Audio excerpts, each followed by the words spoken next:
Halo pemirsa semuanya, selamat pagi. Saya Lala Setianingrum akan menemani Anda pada hari ini selama beberapa menit ke depan dalam acara iNews yang menyajikan berita aktual, terkini, dan terpercaya. Di sejumlah daerah di Indonesia, tepatnya di Desa Panawijen, Kabupaten Jonggol, Provinsi Sumatera Utara, banyak yang mengalami demam. Setelah diperiksa oleh rumah sakit setempat, didapatkan beberapa di antara pasien tersebut mengalami demam berdarah.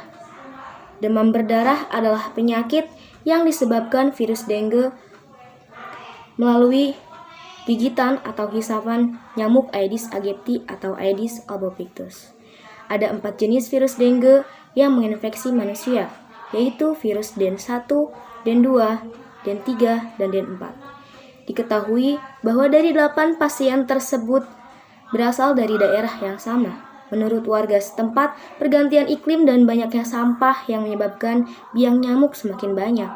Untuk lebih jelasnya mengenai pengobatan dan pencegahan, saya akan mengundang salah satu dokter. Kepada Dr. Fawaz, dipersilahkan.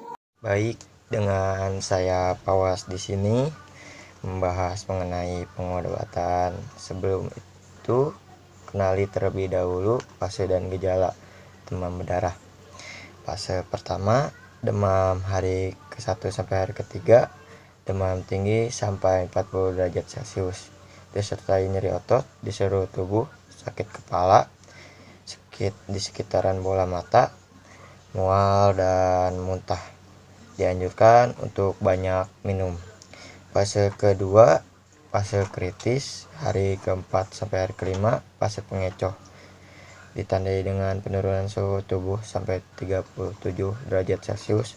Apabila tidak mendapatkan pengobatan, trombosit akan terus menurun secara drastis dan pendarahan yang tidak disadari, kebocoran pembuluh darah. Fase ketiga yaitu fase pemulihan, hari ke-6 sampai hari ke-7 akan kembali merasakan demam, trombosit akan kembali naik, meningkatkan nafsu makan. Pengobatan pada demam berdarah membutuhkan perawatan medis dengan rawat jalan karena pasien akan diberikan pengobatan ekstra saat mengalami fase-fase tersebut. Untuk mencegahnya kita dapat melakukan 3M, menguras bak kamar mandi minimal seminggu sekali, penutupan tempat penampungan air, mengubur barang bekas, dan plusnya adalah kita dapat memasang kelambu pada kamar. Jangan menggantung pakaian terlalu lama, tidur dengan lotion anti nyamuk atau semprotkan anti nyamuk. Jauhi daerah Aedes DBD. Dengan begitu kita dapat minimalisir penurunan karena DBD sangat berbahaya. Sekian, terima kasih. Terima kasih kepada Dr. Fawaz atas penjelasannya.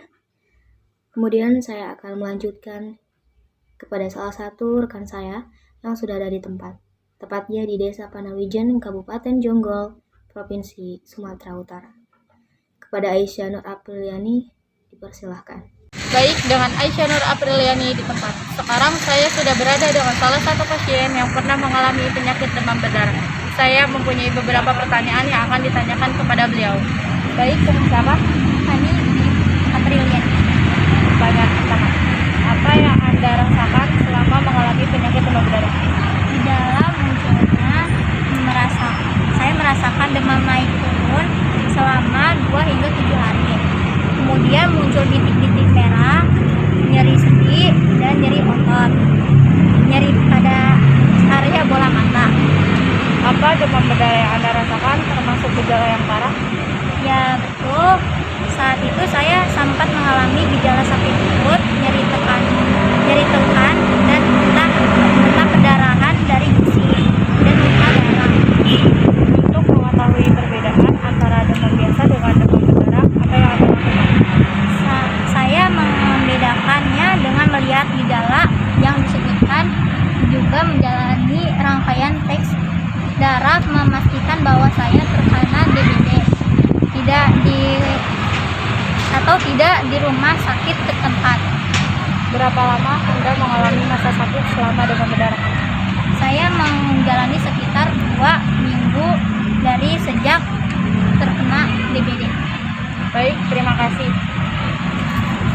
kembalikan dengan Lala di tempat. Terima kasih Aisyah Nur Apriliani. Dapat kita simpulkan bahwa kita harus tetap menjaga kebersihan dan kesehatan tubuh agar kita terhindar dari segala bentuk penyakit, baik itu DBD, demam biasa, COVID-19, flu, ataupun penyakit lainnya. Itulah berita hari ini yang dapat saya sampaikan bersama tim liputan iNews. Salam.